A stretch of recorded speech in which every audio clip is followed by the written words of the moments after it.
오늘 우리에게 주시는 하나님 말씀은 요한계시록 13장 1절에서 4절까지 말씀입니다. 우리 함께 합독하도록 하겠습니다. 시작. 내가 보니 바다에서 한 짐승이 나오는데 뿔이 10이요 머리가 7이라. 그 뿔에는 10 왕관이 있고 그 머리들에는 신성 모독하는 이름들이 있더라. 내가 본 짐승은 표범과 비슷하고 그 발은 곰의 발 같고 그 입은 사자의 입 같은데 용이 자기의 능력과 보좌와 큰 권세를 그에게 주었더라. 그의 머리 하나가 상하여 죽게 된 것 같더니 그 죽게 되었던 상처가 나음에 온 땅이 놀랍게 여겨 짐승을 따르고 용이 짐승에게 권세를 주므로 용에게 경배하며 짐승에게 경배하여 이르되 누가 같으냐 누가 능히 이와 더불어 싸우리요 하더라. 아멘. 어제 본문을 통해서 우리는 붉은 용으로 나타났던 그 사단의 역사, 그 사단이 예수 그리스도의 몸된 교회를 공격하려고 하는 그 내용의 이야기들을 우리는 한번 살펴보았었습니다. 그 이야기가 12장을 통해서 살짝 마무리가 되어지는데 어떻게 마무리가 되는가 하면 그 12장 마지막 절을 보면 아실 수가 있습니다. 12장 마지막 절이 아마 17절일 것입니다. 17절 말씀 한번 성경 가지고 계시다면 찾아서 함께 읽어보죠. 시작. 용이 여자에게 분노하여 돌아가서 그 여자의 남은 자손 곧 하나님의 계명을 지키며 예수의 증거를 가진 자들과 더불어 싸우려고 바다 모래 위에 서 있더라. 이게 무슨 말입니까? 용이 사단이죠. 이 사단이 하나님의 계명을 지키며 예수의 증거를 가진 자, 그러니까 이 사람들은 성도님들을 말하는 것, 성도들을 말하는 것입니다. 그러니까 즉 성도된 자들을 공격하기 위해서 그 사단이 용으로 표현되는 그 사단이 어디에 있는가 하면 그 17절 마지막 단에 보니까 바다 모래 위에 서 있더라라고 말합니다.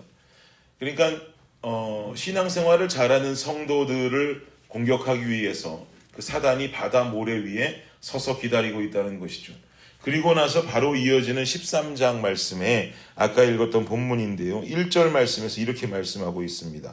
바다에서 한 짐승이 나오는데 뿔이 10이요 머리가 7이라. 그 뿔에는 10 왕관이 있고 그 머리들에는 신성 모독하는 이름들이 있더라. 바다에서 한 짐승이 나왔다는 거지요. 이 말인즉슨 바다 모래 위에 서 있던 사단이 성도들을 공격하기 위해서 자신의 어떤 조력자를 불러내고 있는 장면인 것입니다. 바다 안에서 사단의 조력자를 불러내고 있어요. 근데 이 사단의 조력자의 모습은 뿔이 10개가 있고 머리가 7이다. 그리고 그 뿔에는 10개의 왕관을 쓰고 있고 머리들에는 신성 모독하는 이름들이 있더라라고 지금 말한단 말이죠. 이러한 모습의 그 사단의 하수인 같은 그 존재의 모습을 좀 상상해 보면 상상만 해도 좀 무시무시한 모습처럼 상상할 수 있을 것입니다. 그리고 이 모습은 그 바다 모래 위에 서 있는 붉은 용의 모습과도 흡사한 모습이죠. 그리고 이어지는 본문 2절을 보십시오. 2절 말씀 함께 한번 읽겠습니다. 시작. 내가 본 짐승은 표범과 비슷하고 그 발은 곰의 발 같고 그 입은 사자의 입 같은데 용이 자기의 능력과 보좌와 큰 권세를 그에게 주었더라. 용이 자기의 능력과 보좌와 큰 권세를 바다에서 올라온 한 짐승, 즉 자신의 하수인에게, 그 사단의 조력자에게 그 권세와 능력을 주었다는 것이죠. 그러자 그 사단의 능력과 권세를 가진 이 존재가 어떤 일을 일으키느냐면 3절을 보세요. 3절 읽겠습니다. 시작. 그의 머리 하나가 상하여 죽게 된 것 같더니 그게 죽게 되었던 상처가 나음에 온 땅이 놀랍게 여겨 짐승을 따르고. 머리가 7인 사단의 조력자는 그 머리 중에 하나가 상해서 죽게 된 것 같아 보였지만 그 죽게 되었던 상처가 다시 말끔히 나으면서 이 현상을 본 사람들이 이런 기적과도 같은 현상, 머리 하나가 상해서 죽게 되었던 자가 갑자기 살아나는 그 기적과도 같은 역사를 본 사람들이 이 사단의 조력자를 따르게 되더라는 것이죠. 요한이 환상 중에 그 모습을 보고 있는 것입니다. 그러니까 결국 거의 죽었던 것이 다시 되살아나는 것 같은 예수님의 부활과 같은 개념의 어떤 그런 일들을 지금 사단이 행하고 있는 거예요. 그런데 이런 부활의 현상을 보고 사람들이 이 사단의 조력자를 따른다라고 하는 것은 마치 하나님의 능력을 가진 것 같아 보이지만 실상은 사단의 능력을 가지고 살아가고 있는, 그리고는 신성을 모독하는 이름을 썼다고 하지 않았습니까? 이 적그리스도의 존재를 사람들이 따르게 되더라는 거예요. 이런 날이 온다는 것이죠. 적그리스도적인 존재를 사람들이 따르게 된다. 그리고 이어지는 4절을 보십시오. 4절에 말하기를 시작. 용이 짐승에게 권세를 주므로 용에게 경배하며 짐승에게 경배하여 이르되 누가 이 짐승과 같으냐, 누가 능히 이와 더불어 싸우리요 하더라. 따르는 것일 뿐만 아니라 그 사단의 놀라운 권세, 기적과도 같은 일들을 찬양하고 높인다는 거죠. 이런 성도들의 모습들이 생겨난다는 것입니다. 사랑하는 여러분, 오늘 본문의 적그리스도는요, 오늘날 세상에 나타나는 권력자들을 일컫는다라고 말합니다. 이것은 정치적인 권력일 수도 있겠고 경제적인 권력일 수도 있습니다. 아니면 세상에 존재했던 독재자들, 예를 들면 북한의 김일성이라든지 히틀러와 같은 역사 속에 권력을 가지고 많은 사람들에게 횡포를 하던 자들을 말한다라고도 합니다.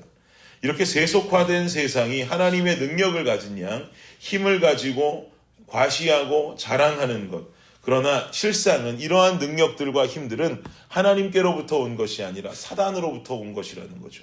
사단의 능력, 악한 자의 능력이라는 것입니다. 그런데 오늘 본문을 이렇게 묵상하고 살펴보면서 제 마음속에 한 가지 섬뜩한 생각이 드는 것은 무엇이냐면, 오늘날 교회 공동체들이 성장하고 힘을 가지게 되면 이런 세속화된 모습이 안타깝게도 교회 안에서도 나타나더라는 거예요. 이게 참 섬뜩할 정도로 무서운 현상이다라는 생각이 들었습니다. 목회자들에게서 권위와 권력이 보여지는 것이 당연하고요. 그리고 교회는 마치 세상의 사업체처럼 돌아가는 모습들이 보여집니다. 하나님의 은혜로 교회가 이렇게 성장한 것이고 목회자가 도구로 사용된 것처럼 보이지만 실상 그 교회가 내세우고 자랑하는 것이 세속화된 모습이라면, 세속화된 교회의 모습만 자랑하고 내세운다면 이는 사단의 능력을 힘입은 세상의 권력밖에 되지 않는 것입니다. 오늘날 한국교회가 이런 잘못된 모습 속에서 돌아서기를 간절히 원합니다. 말로는 하나님의 능력이요 역사로 이렇게 되었다고 말하면서 교회가 교회되지 못하고 교회가 세속화되어 버리는 이러한 잘못된 풍조 속에서 우리는 돌아서야 하는 것입니다. 그러기 위해서 우리는 어떻게 해야 될까? 교회는요, 이러기 위해서 끝까지 교회가 가진 사명을 기억하고 지켜야 됩니다. 교회 공동체에 있어서 사명은 주님 오실 날까지 이루어야 하는 하나님과 교회 간의 약속이에요. 블레싱 교회로 말하면 다음 세대, 도시와 열방을 축복하는 교회다라고 하는 이 사명을 하나님과 끝내 지켜내야 하는 것입니다. 마지막 날이 됐든 환란의 때가 됐든 우리는 이 사명을 지키기 위해서 몸부림을 쳐야 되는 것이에요. 세속화된 공동체는 하나님과의 약속을 지키기보다는 자신들의 능력이 드러나는 일에 관심을 보입니다. 자신들의 이름이 드러나는 일에 관심을 보이게 됩니다. 그러다 보면요, 교회가 가지고 있던 본래의 사명이 왜곡되어 버려요. 그러나 하나님의 공동체는 사명이 왜곡되는 것이 아니라 끝내 가졌던 그 사명이 흔들리지 않는 사명으로 그 사명을 지키기 위해서 몸부림치는 공동체가 되어야 할 줄 믿습니다. 사랑하는 여러분, 이 마지막 시대 속에 교회의 세속화에서 당당히 돌아서는 블레싱이 되기를 축복합니다. 사단의 역사에 속아서 세상 속에서 나와 우리를 드러내는 교회가 아니라 하나님의 역사와 하나님의 약속을 중시하면서 나와 우리가 아닌 온전한 예수 그리스도의 십자가를 온 세계와 열방 가운데 드러낼 수 있는 블레싱 공동체가 될 수 있기를, 그리고 우리 온 성도님들 되실 수 있기를 예수님의 이름으로 축복합니다. 아멘. 기도하겠습니다.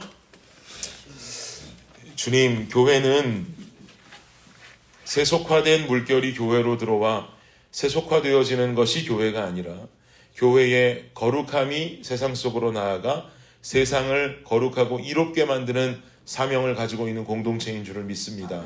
마지막 시대에 자꾸 사단은 우리를 유혹하고 우리가 자꾸 주님 앞에서 돌아서서 정말 그저 교회가 자랑하고 교회가 욕심내는 것들에만 눈을 돌리게 합니다. 권력을 교회도 가져야 하고 권세를 교회도 가져야 한다라고 잘못 생각하며 살아가지만 오직 이 세상 속의 권력과 권세는 우리 주 하나님 한 분께만 있는 줄을 믿습니다. 아멘. 우리는 그저 하나님 맡기신 일들을 은혜 가운데 잘 감당하고 마지막 날 주님 만나는 그날이 이르기 전까지 우리 교회가 주어진 사명 끝까지 감당하고 감내할 수 있는 블레싱 공동체 되게 하여 주옵소서. 그리하여서 주님 앞에 서게 되었을 때 잘했다 충성된 종아, 잘했다 충성된 교회야 라고 칭찬 들을 수 있는 빌라델비아 교회와도 같은 서머나 교회와도 같은 그런 귀한 블레싱 교회 될 수 있도록 주님 역사하여 주옵소서. 감사합니다. 예수 그리스도의 이름으로 기도드립니다. 아멘.